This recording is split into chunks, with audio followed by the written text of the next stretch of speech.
کاشانۂ بصیرت ایک ایسا یوٹیوب چینل جس پر ہر قسم کی دینی کتب بالخصوص محروم بصارت افراد کے لیے آڈیو اور ویڈیو فارمیٹ میں دستیاب ہیں اور بالعموم تمام مسلمان برادران و خواہران کے لیے دستیاب ہیں۔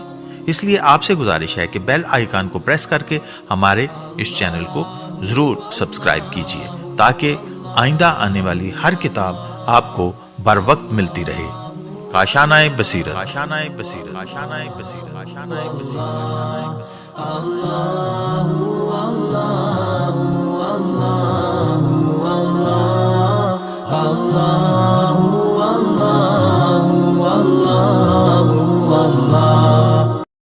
السلام علیکم ورحمۃ اللہ وبرکاتہ۔ معزز سامعین، پروردگار کی توفیق اور ائمہ طاہرین کی نظر خاص کے طفیل ایک مرتبہ پھر آپ کی سماعتوں کو پاکیزہ کرنے کے لیے دست غیب شیرازی صاحب کی کتاب قلب سلیم لے کر آپ کی خدمت میں حاضر ہوں۔ قلب سلیم کا موضوع جیسے کہ کتاب کے نام سے ظاہر ہے کہ قلب کی بیماریاں اور ان کا علاج ہے۔ قلب سلیم کی 2 جلدیں ہیں۔ آج سے آپ کے سامنے پہلی جلد لے کر میں حاضر ہوئی ہوں۔ قلب سلیم کا ترجمہ بھی دست غیب شیرازی صاحب کی اور کتابوں کی طرح محمد حسن جعفری صاحب نے کیا ہے۔ آئیے کتاب کا باقاعدہ آغاز کرتے ہیں۔ جلد اول میں 447 مضامین ہیں۔ سب سے پہلے آپ کے سامنے دیباچہ پیش کرتے ہیں۔ اس میں مصنف نے بیان کیا ہے کہ ائمہ کرام کا مقصد حیات کیا رہا ہے۔ بسم اللہ الرحمن الرحیم۔ سورہ جمعہ کی آیت نمبر 2 سے کتاب کا دیباچہ شروع ہوتا ہے۔ هو الذی بعث فی الأمیین رسول منہم یتلو علیہم آیاتہ ویزکیہم یعلمہ الکتاب والحکمہ وإن کانوا من قبل لفی ضلال مبین۔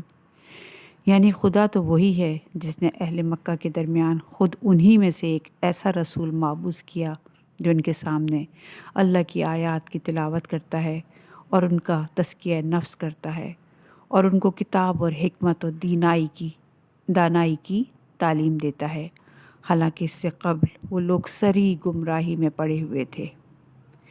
اس آیت سے اور دیگر آیات اور روایات اہل بیت سے بھی مستفاد ہوتا ہے کہ خالق کائنات نے اپنے انبیاء کی بعثت کا بنیادی مقصد محض 2 باتوں کو قرار دیا ہے، اور وہ 2 باتیں یہ ہیں: تعلیم کتاب اور تزکیہ نفس۔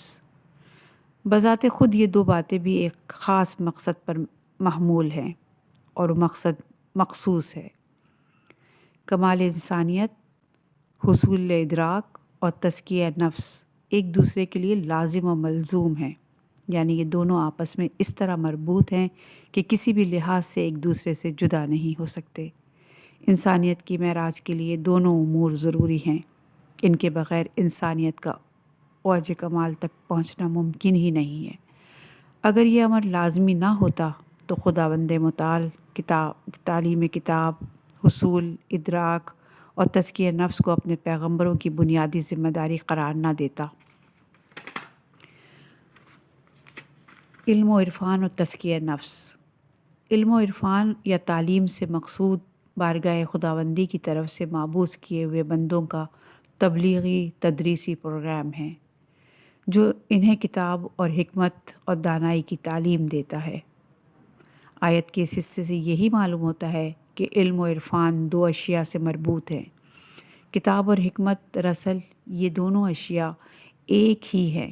کتاب یعنی علم قرآن یا قرآن مجید کے معارف، اور حکمت یعنی جہان آفرینی کے بھید۔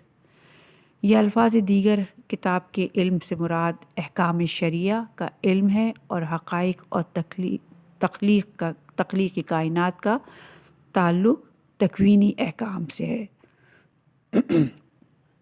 تکوینی احکام ہماری شرعی ذمہ داری کے زمرے میں نہیں آتے۔ مثلاً پروردگار عالم نے اس کائنات کو تخلیق فرمایا ہے، یہ حکم یا امر شرعی امور میں داخل نہیں ہے۔ اسی طرح ایک اور مثال کہ نماز قائم کرو، یہ ایک شرعی حکم ہے، پس جو شخص کمال اور سعادت کا آرزو مند ہو اس کو معرف قرآن کا علم ہونا چاہیے، اس کی تلاوت کرنی چاہیے اور اس پر عمل پیرا ہونا چاہیے۔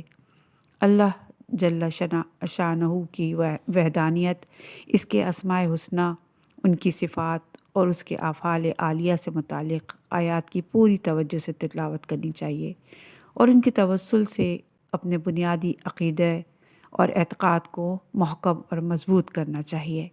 احکامات شریعہ پر بھی توجہ مبذول کرنی چاہیے، واجبات کی تعمیل کرنی چاہیے اور محرمات کو ترک کر دینا چاہیے۔ معاد یا قیامت کے متعلق آیات پر توجہ دینی چاہیے۔ ان آیات کے توسط سے ہر فرد کو اپنے دل میں فردوس کی امنگ اور دوزخ کا کھٹکا پیدا کرنا چاہیے۔ اس طرح انسان نیک امور کے لیے مائل و آمادہ ہو جاتا ہے، امور بد سے اجتناب رکھتا ہے۔ حکمت کے ضمن میں بھی قرآن مجید میں متعدد آیات وارد ہیں جن کا ادراک انسان جو حواس خمسہ سے نہیں کر سکتا۔ ان آیات کے مطالعے سے انسان کو قطعی طور پر معلوم ہو جاتا ہے کہ وہ کہاں سے آیا ہے اور اس کی منزل کہاں ہے، خود اس کی اور دیگر مخلوقات کی تخلیق کیوں ہوئی ہے اور کیوں اسے اس عالم ناپائیدار سے اچک لیا جاتا ہے، خود اس کی اور دیگر مخلوقات کی اس غایت درجہ طویل قافلے کو ترتیب دینے اور اس کی حالتوں میں تغیر لانے کا آخر مدعا اور مقصد کیا ہے۔ یہی وہ امر ہے جس کے جواب پر تمام قرآن مجید مبنی ہے۔ علم بے عمل یا شاخ بے ثمر۔ پیغمبروں اور انبیاء کے تبلیغی پروگرام اور ان کے مقصد حیات کا دوسرا مرحلہ تزکیہ نفس یعنی افراد کو اخلاقی سیاکاریوں اور روحانی عیوب سے مبرہ و منزہ کرنا ہے۔ بالفاظ دیگر اعتماد و عمل دونوں کے نتیجے کا حصول و مقصود ہے۔ علم و اعتقاد اور عمل بشمول دونوں کے ایک فریضے یا سر انجام دیتے ہیں کہ یہ روح کو اخلاق سیئہ اور برائیوں سے منزہ کرتے ہیں اور ساتھ ساتھ تزکیہ نفس بھی کرتے ہیں۔ ایمان بے مثل زمین ہے اور عمل مانند بیج۔ اگر اعلیٰ درجے کا بیج بھی بنجر زمین میں بویا جائے اور مسلسل آبیاری کر کے آدمی اس کے پروان چڑھنے کی دھن میں ہو تو اس کا قطعی فائدہ نہیں ہوگا۔ نہ صرف یہ کہ اس سے کچھ منافعت حاصل ہوگی بلکہ بیج کا بھی ضیاع ہوگا۔ منافعت کے حصول کے لیے زمین و بیج کی ہم آہنگی لازمی ہے۔ زمین قابل کاشت ہو لیکن اس میں بیج نہ بویا جائے اور کسی بھی پودے اور پھل کا حصول کیسے ممکن ہے؟ علم اور عمل دونوں کا واحد مقصد تزکیہ روح ہے۔ اگر جسم کے کسی بھی عارضے کے علل اور اسباب دور نہ کیے جائیں تو بجائے کمی کے عارضہ مزید بڑھ جاتا ہے۔ قرآن مجید سے بھی یہی مستفاد ہوتا ہے کہ منافقین کے متعلق ارشاد ربانی ہے۔ سورہ بقرہ کی آیت نمبر 10 کا ترجمہ، یعنی ان کے دلوں میں مرض پوشیدہ ہے، پس آیتوں کے انکار اور اتمام حجت کے بعد اللہ نے ان کے مرض میں اضافہ کر دیا۔ اسی طرح ایک اور جگہ ارشاد ہوتا ہے کہ یعنی ہم قرآن کے، یہ سورہ بنی اسرائیل کی آیت نمبر 82 ہے، ہم قرآن کے توسل سے اس چیز کا نزول کرتے ہیں جو مومنین کے لیے شفا اور رحمت ہے لیکن ظالموں کے لیے خسارے میں اضافے کا موجب ہے۔ معلوم ہوا کہ علم قرآن دو اشیاء سے وابستہ ہے، یعنی حکمت اور تزکیہ نفس۔ حکمت سے مقصود جہان آفرینی کے بھید اور عقیدہ آخرت کے متعلق امور پر اعتقاد ہے۔ بلفظ دیگر حکمت معرفت حق ہے اور تزکیہ نفس کا تعلق حلت اور حرمت سے ہے۔ اعتقاد و عمل دونوں قرآنی تعلیم کا نچوڑ ہیں۔ ان دونوں کا نچوڑ تزکیہ نفس ہے۔ تزکیہ نفس کے بھی دو مراحل ہیں، اول بیرونی اور ظاہری تزکیہ نفس کا ہے، جبکہ ثانیاً اندرونی یا باطنی تزکیہ نفس کا ہے۔ تزکیہ روح اور اعتقاد و عمل کے نتیجے کے حصول کے لیے لازم ہے کہ حائل رکاوٹیں دور کی جائیں جو خار اور پتھر اعتقاد و عمل کے اثر کو ختم کرنے کا موجب ہوں، ان کو دور کر دیا جائے۔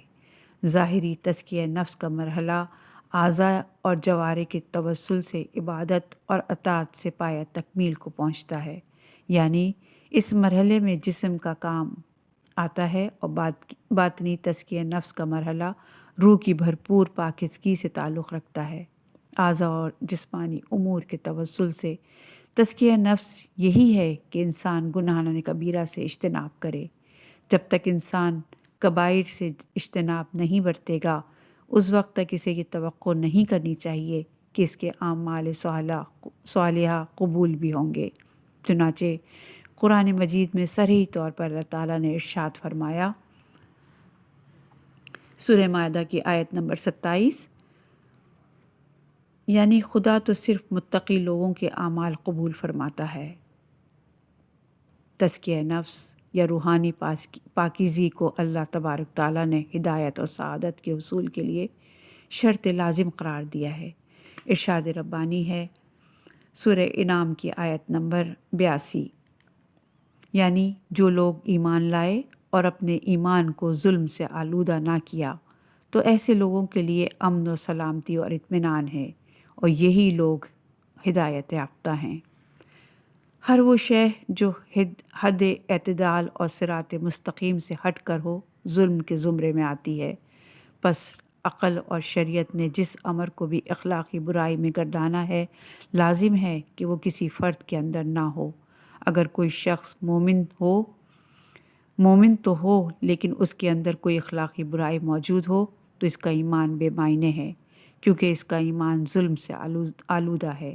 ایک اور جگہ ارشاد ہوتا ہے سورہ حشر کی آیت نمبر 9، یعنی جس شخص کو اس کے نفس کے بخل سے محفوظ کر لیا گیا تو ایسے ہی لوگ فلاح پانے والے ہیں۔ اس کا مفہوم یہ ہے کہ اگر کوئی شخص خدا نخواستہ بخیل ہو تو وہ فلاح و نجات سے بعید ہوتا ہے، اگرچہ وہ مومن ہی کیوں نہ ہو۔ یہی بات ایک روایت میں بھی وارد ہے کہ بخیل مومن کافر سخی کی نسبت دوزخ کی آگ کے زیادہ قریب ہوتا ہے۔ اس امر سے بخوبی یہ اندازہ ہوتا ہے کہ جب تک اخلاقی برائیاں زائل نہیں ہوں گی اس وقت تک انسان کو کمال انسانیت اور نجات حقیقی کا پہنچنا نصیب نہیں ہوگا۔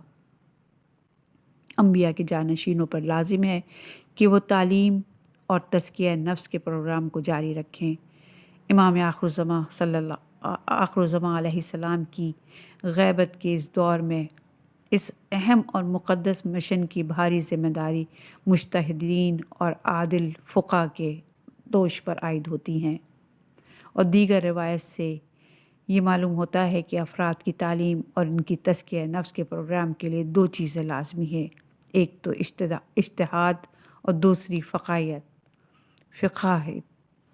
اور عدالت۔ کوچ کا حکم صادر کرنے والی آیت میں ارشاد ہوتا ہے، یعنی یہ امر زیبا نہیں کہ تمام مومنین اپنے گھروں سے خروج کریں، بلکہ ان میں سے ہر گروہ کی ایک ٹولی خروج کیوں نہیں کرتی تاکہ دین میں سمجھ بوجھ حاصل کریں، اور جب قوم کی طرف پلٹ کر آئے تو ان کو آخرت کے انجام سے ڈرائے تاکہ یہ لوگ انجام آخرت سے خوف کھائیں۔ یہ سورہ توبہ کی آیت نمبر 122 کا ترجمہ تھا۔ اسی طرح ایک اور جگہ مروی ہے،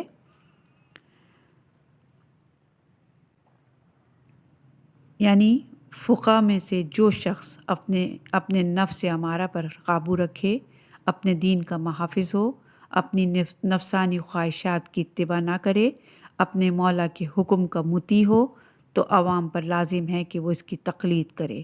اس بنا پر رہبر اور پیشوا وہ فرد ہونا چاہیے جو بنیادی عقائد کے علم اور معرف میں یقین و کمال کی بلندیوں پر فائز ہو، تاکہ دوسروں کو بھی صاحب عرفان اور صاحب ایقان بنا دے۔ اسی طرح اسے احکامات الہیہ پر پوری طرح سے دسترس حاصل ہو تاکہ وہ ان کو تشریعی ذمہ داریوں سے بخوبی آگاہ کر سکے۔ اسے اخلاقی برائیوں سے بھی منزہ ہونا چاہیے تاکہ اس کا وجود اخلاقی کسوٹی سے بھی دیگر افراد کے لیے مثالی نمونہ ثابت ہو سکے، اور دیگر افراد اس کے گفتار اور کردار سے موزونیت کی حد تک استفادہ کر سکیں۔ یہ ہم نے آپ کے سامنے دیباچہ پیش کیا ہے۔ اب اصل کتاب شروع ہو رہی ہے اور اس کا پہلا موضوع جو ہے اس کا عنوان ہے عصیان قلب یا عارضۂ قلب۔ یہ بات کسی عاقل سے مخفی نہیں کہ ہر شخص کا ایک جسم کا حامل ہوتا ہے۔ یہ بات کسی عقل سے مخفی نہیں کہ ہر انسان ایک جسم کا حامل ہوتا ہے، اس میں اس کی روح رواں ہوتی ہے۔ ہر انسان ظاہر اور باطن کا مرکب ہوتا ہے، اور کردار انسان یا تو صالح ہوتا ہے یا قبیح۔ صالح ہو یا قبیح، جیسا بھی ہو، کردار پھر دو اقسام میں منقسم ہوتا ہے۔ قسم اول کا کردار وہ ہے جو بدن کے توسل سے نمودار ہوتا ہے، مثلاً انسان حج، صوم و صلات اور خیرات، یا پھر شراب خوری، قمار بازی، زناکاری کے قبیح فعل کی توسط سے اپنے بدنی کردار کو ظاہر کرتا ہے۔ ایک دوسرا کردار ان چیزوں کے توسل سے ظاہر ہوتا ہے جو قلب سے متعلق ہیں، مثلاً ایمان، الفت، کھٹکا، امید، رضامندی، یا کفر اور الحاد، نفاق، کینہ، تکبر اور ریاکاری جیسے امور قلب سے تعلق رکھتے ہیں۔ وہ مکروہ قسم کا کردار جو بدن سے متعلق ہے، اس افعال کو اللہ تعالیٰ نے منع فرما دیا ہے۔ چنانچہ ہر فرد پر لازم ہے کہ وہ ایسے امور سے آگاہ رہے اور اجتناب کرے۔ اسی طرح وہ مکروہ اور گناہگار کردار جو قلب سے متعلق ہے، اس سے بھی اجتناب برتنے کا حکم اللہ تعالیٰ نے صادر فرمایا ہے۔ قلب سے متعلق قباحتوں اور برائیوں کی پہچان بھی لازم ہے، ان سے اجتناب بھی لازم ہے، اور کوشش کرنی چاہیے کہ قلب ان میں مبتلا نہ ہو۔ قرآن مجید میں متعدد مقامات پر اللہ تعالیٰ نے مسلمانوں کو قلبی گناہوں سے خوف دلایا ہے۔ سورہ بقرہ میں ارشاد ہوتا ہے، سورہ بقرہ کی آیت نمبر 225، ترجمہ یعنی لیکن خدا ان چیزوں پر تمہاری گرفت ضرور کرے گا جن کو تمہارے دلوں نے انجام دیا ہے۔ اسی سورہ میں گواہی کو پس پردہ رکھنے والے کو دل کا گناہگار بتایا گیا ہے۔ ارشاد ہوتا ہے سورہ بقرہ کی آیت نمبر 283، بے شک اس کا دل گناہگار ہے، بے شک اس کا دل گناہگار ہے۔ ایک اور جگہ ارشاد ہوتا ہے سورہ بقرہ کی آیت نمبر 284 کا ترجمہ یہ ہے، یعنی جو کچھ تمہارے قلوب میں ہے، خواہ تم اس کو ظاہر کرو یا پس پردہ رکھو، خدا تمہارا محاسبہ ضرور کرے گا۔ اسی طرح سورہ بنی اسرائیل میں ارشاد ہوتا ہے، سورہ بنی اسرائیل کی آیت نمبر 36 میں، یعنی بے شک کان نے جو کچھ سنا، چشم نے جو کچھ دیکھا اور قلب نے جو کچھ اپنے اندر سمویا، ان سب کے بارے میں استفسار ہوگا۔ اسی طرح سورہ نور کی آیت نمبر 19 میں پروردگار ارشاد کرتا ہے، بے شک جو لوگ اس امر کے خواہش مند ہیں کہ ایمانداروں میں فحاشی پھیلے تو ان کے لیے دردناک عذاب ہے۔ اسی طرح سورہ انعام کی آیت نمبر 120 میں ارشاد ہوتا ہے، اس آیت مبارکہ میں ایمانداروں کی برائی کا قصد کرنا ممنوع قرار دیا گیا ہے۔ یہ قلبی گناہ ہے اور دردناک وعید کا موجب ہے۔ سورہ انعام کی آیت نمبر 120 میں ارشاد ہوتا ہے، ترجمہ یہ ہے، یعنی ظاہری اور باطنی گناہ دونوں کو بالکل ترک کر دو۔ بعض مفسرین نے یہ ارشاد فرمایا کہ ظاہری گناہ سے مقصود وہ گناہ ہے جن کا اظہار بدن سے ہوتا ہے، اور باطنی گناہ وہ ہیں جن کا ٹھکانہ قلب ہے۔ الغرض تمام آیات اور روایتوں میں جب گناہوں کا تذکرہ آتا ہے تو ان میں قلب کے گناہ بھی شامل ہوتے ہیں۔ قرآن مجید میں متعدد مقامات پر عصیان قلب کو عارضۂ قلب سے تعبیر کیا گیا ہے۔ چنانچہ سورہ بقرہ کی آیت نمبر 10 میں ارشاد ہوتا ہے، یعنی ان کے دلوں میں مرض تھا، اللہ نے ان کا یہ مرض اور بڑھا دیا۔ یہ آیت منافقین کے بارے میں ہے۔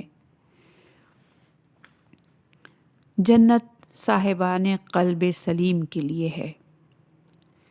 جب قلب تمام طرح کے گناہوں کی علائش اور عوارض سے پاک و منزہ ہوتا ہے تو اسے قلب سلیم یا صحیح و سالم صحت مند قلب سے تشبیہ دی جاتی ہے، اور سعادت کا موجد اور متبصر ہوتا ہے۔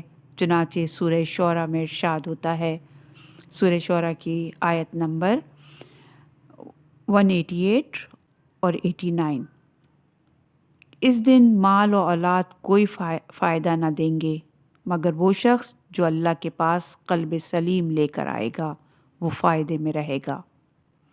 مال کی طرح دنیاوی اشیاء بھی ہر جگہ اور ہر وقت سود مند ثابت نہیں ہوتی، ہر لحاظ سے ان کی منافعت عارضی طور پر ہوتی ہے۔ مثلاً افادیت مال محض دنیاوی حیات تک محدود ہوتی ہے، اور بعد از مرگ حیات کے لیے قلب سلیم ہی درکار ہوتا ہے۔ اس کے بغیر افادیت کا حصول ممکن نہیں۔ اسماء جنت میں سے ایک نام دارالسلام ہے، چنانچہ ارشاد ہوتا ہے سورہ انعام کی آیت نمبر 127 میں، یعنی ان کے لیے ان کے پروردگار کے پاس امن اور سکون کا گھر ہے، اور وہ ان کا مربی اور سرپرست ہے۔ تفسیر میں وارد ہوتا ہے کہ ہر قسم کے عارضے اور آلائش سے سالم رہنے والوں کا گھر مراد ہو سکتی ہے۔ پس جو افراد گناہوں کے عوارض میں مبتلا ہوں تو وہ اس وقت تک جہنم کے شفا خانے میں مقیم رہیں گے جب تک کہ وہ ان علائش سے پاک نہ ہو جائیں اور شفا نہ حاصل کر لیں، تب جا کر وہ کہیں جنت میں داخل ہوں گے۔ مگر بعض امراض لا علاج ہیں، مثلاً کفر، نفاق، خدا اور اولیاء اللہ سے عداوت ایسے امراض ہیں کہ جن کے حامل افراد ابدالآباد تک جہنم میں مقیم رہیں گے۔ عارضہ قلب کیا ہے؟ جس طرح انسانی جسم یا تو صحیح ہوتا ہے یا اس میں عارضہ ہوتا ہے، اسی طرح قلب بھی صحیح ہوتا ہے یا اس میں کوئی عارضہ ہوتا ہے۔ بدن کی سلامتی یہ ہے کہ اس کے تمام اعضاء موزونیت سے افعال سر انجام دے رہے ہوں، اور جس فعل کے لیے ان کا وجود بنایا گیا ہو وہ احسن طریقے سے سر انجام دے رہے ہوں، جبکہ عارضہ جسم اس کے برعکس ہے، یعنی جب جسم کے اعضاء و جوارح اپنے فعل اور موزونیت سے سر انجام نہ دے رہے ہوں، اور جب ان کی خاصیت اور صلاحیت مفقود ہو جاتی ہے تو کہا جاتا ہے کہ بدن میں عارضہ ہے۔ نتیجتاً تکلیف ہوتی ہے اور زندگی دشوار اور کٹھن ہو جاتی ہے۔ اسی طرح قلب کی سلامتی سے یہ مراد ہے کہ اس میں انسانیت کے تمام خواص اور آثار سموئے ہوئے ہوں، معرف، حقائق اور صحیح عقائد کے تناظر میں وہ ایقان اور اطمینان کا حامل ہو اور تمام قبیح اور حیوانی صفات سے منزہ ہو۔ کفر، اشتباہ، حیرت، عناد، حسد، بخل، بے جا دوستی یا دعوت، اور اسی طرح بے جا خدشہ یا امید وغیرہ کو عارضہ قلب کی امثال ٹھہرایا جا سکتا ہے۔ کتاب ہاذا میں ایسے عوارض کی تفصیل بتائی جائے گی۔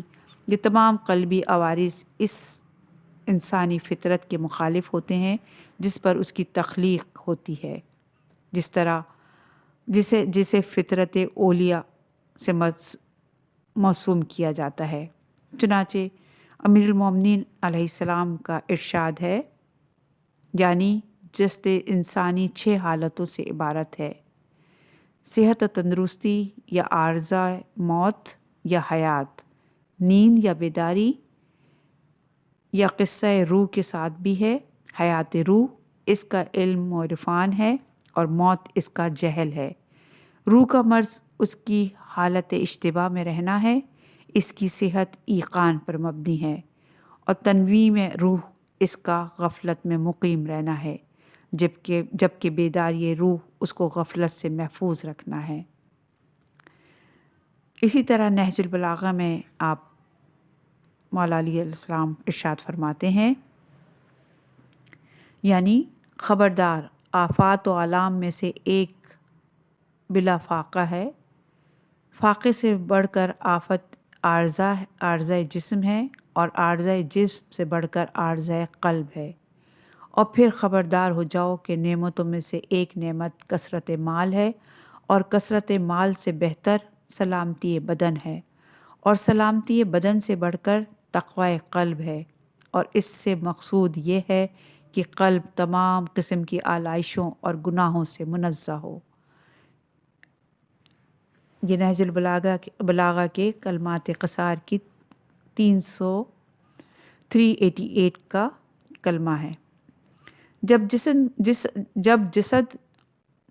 جسد کا کوئی حصہ عارضے میں مبتلا ہو تو انسان دباؤ کے تحت درد کا ادراک کرتا ہے اور زندگی اس کے لیے وبال بن جاتی ہے۔ اسی طرح جب انسان عارضۂ قلب کے باعث عصیان قلب میں مبتلا ہوتا ہے تو وہ دنیا میں بھی قلبی رنج و ملال کا ادراک کرتا ہے، اور بعد از ممات بھی ان آفات و بلاؤں میں مبتلا رہتا ہے جن کی شریعت نے مخبری کی ہے۔ روحانی اور قلبی عوارض کے نتیجے میں انسان اپنی حیات کو اتنا دوبھر سمجھتا ہے کہ وہ حیات سے خلاصی اور چھٹکارا پانے اور خودکشی کے ارتکاب تک نفسیاتی لحاظ سے آمادہ و مائل ہو جاتا ہے۔ اس بیان سے ہمیں یہ بات معلوم ہوتی ہے کہ انسانوں بالخصوص نوجوان نسل میں ارتکاب خودکشی رائج سا ہو گیا ہے، اور اس تعداد میں ہر سال اضافہ ہوتا جا رہا ہے۔ بالعموم یہ روحانی، نفسیاتی یا قلبی عوارض کا محاصل ہے۔ اس سے خلاصی کا طریقہ یہی ہے کہ قلب کو عوارض اور عیوب سے سالم اور محفوظ رکھا جائے، اور اس کا مفصل طریقہ کتاب حاضہ میں عنقریب بیان کیا جائے گا۔ مثلاً جب دانت میں درد کا احساس ہوتا ہے تو قلب کس چیز سے خوش نہیں ہوتا۔ کسی چیز سے خوش نہیں ہوتا، تمام لذتیں پھیکی پڑ جاتی ہیں۔ اسی طرح جہل، عناد، تکبر، رشک اور خود پسندی اور دیگر تمام روحانی عوارض کا بھی یہی اثر نمودار ہوتا ہے۔ مثلاً حاسد رنجیدہ و ملول رہتا ہے، طیش میں اور پیچ و خم کھاتا رہتا ہے، حتیٰ کہ اس کی نیند تک مفقود ہو جاتی ہے۔ وہ یہ دیکھ کر رنج و الم کا شکار رہتا ہے کہ فلاں شخص کو مقصود جاہ و حشم حاصل ہے۔ وہ حسد کی آگ میں جھلستا رہتا ہے اور ہمہ وقت اس فکر میں مستقر رہتا ہے کہ وہ کس طرح اس نعمت سے محروم ہوگا۔ اکثر و بیشتر یہی ہوتا ہے کہ حاسد کبھی بھی اپنی دلی مراد نہیں پاتا اور حسد کی آگ میں جھلس کر وہ صفحۂ ہستی سے مٹ جاتا ہے۔ سائنس و تجربات نے یہ بات پایۂ ثبوت تک پہنچا دی کہ نفسیاتی عوارض کا اثر روح پر بھی پڑتا ہے، اور انسانی نفسیاتی عوارض بدنی عوارض کا موجب بنتی ہیں۔ درد قلب،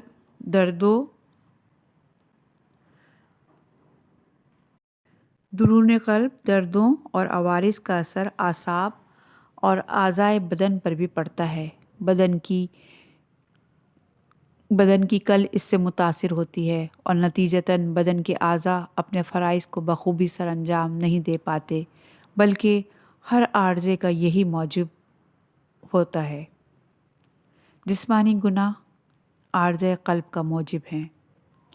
جسمانی سلطنت کا بادشاہ قلب ہے۔ زبان قلب کے اشارے پر سب کچھ کہتی ہے۔ تمام اختیاری اور دانستہ امور دل کے حکم سے مربوط ہوتے ہیں۔ جب دل مریض اور نااہل ہوگا تو گفتار و کردار خراب ہوگا، گفتار ناہنجار ہوگی اور کردار غیر موزوں ہوگا۔ تمام امور انسانی فطرت کے برخلاف ہوں گے۔ دیانت اور دیانتداری صراط مستقیم سے بعید ہوگی۔ قصہ کوتاہ جو بھی گناہ آدمی سے سرزد ہوتا ہے وہ عارضۂ قلب کے باعث ہوتا ہے۔ بس ہر شخص پر عقلی اور شرعی لحاظ سے یہ بات واجب ہے کہ وہ عارضۂ قلب کے علاج کے لیے کوشش کرے اور قلب کی سلامتی کو بدن پر ترجیح دے۔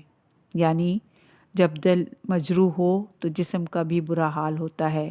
شہنشاہ کی کمزوری کے باعث اس کا لشکر بھی ظلم کی داستان دہراتا ہے۔ امیر المومنین علیہ السلام فرماتے ہیں، یعنی وہ اہل دنیا کو دیکھتے ہیں کہ وہ ان کی جسمانی موت کو بڑی اہمیت دیتے ہیں اور وہ ان اشخاص کے حال کو زیادہ اندوناک سمجھتے ہیں کہ جو زندہ ہیں مگر ان کے دل مردہ ہیں۔ نہج البلاغہ کے خطبہ نمبر 227 زاہدوں کی تعریف سے یہ بیان کیا گیا ہے۔ جب بدن موت کی بھینٹ چڑھ جاتا ہے تو انسان عارضی دنیاوی خوشیوں سے محروم ہو جاتا ہے، حالانکہ وہ خوشیاں بھی ہزاروں غموں سے مخلوط ہوتی ہیں، لیکن قلب اور ضمیر کی موت سے انسان ابدالآباد کے لیے سعادتوں سے محروم ہو جاتا ہے۔ ابدی چاشنیاں اس کے منہ موڑ لیتی ہیں اور پھر انسان دنیا اور آخرت میں انسانیت کی مقدس زندگی بسر نہیں کر سکتا۔ پس روحانی بیماریوں کو معمولی نہ سمجھیں، ان کے علاج میں کوتاہی نہ برتیں۔ جس طرح بدنی عوارض میں کوتاہی عقلی طور پر مناسب نہیں ہے، اسی طرح عارض قلب سے لاپرواہی بھی مناسب نہیں۔ جسمانی عوارض کی لاپرواہی کا نتیجہ موت، جبکہ روحانی عوارض کی لاپرواہی انسان کو دائمی اور بدبختی کا شکار کر سکتی ہے۔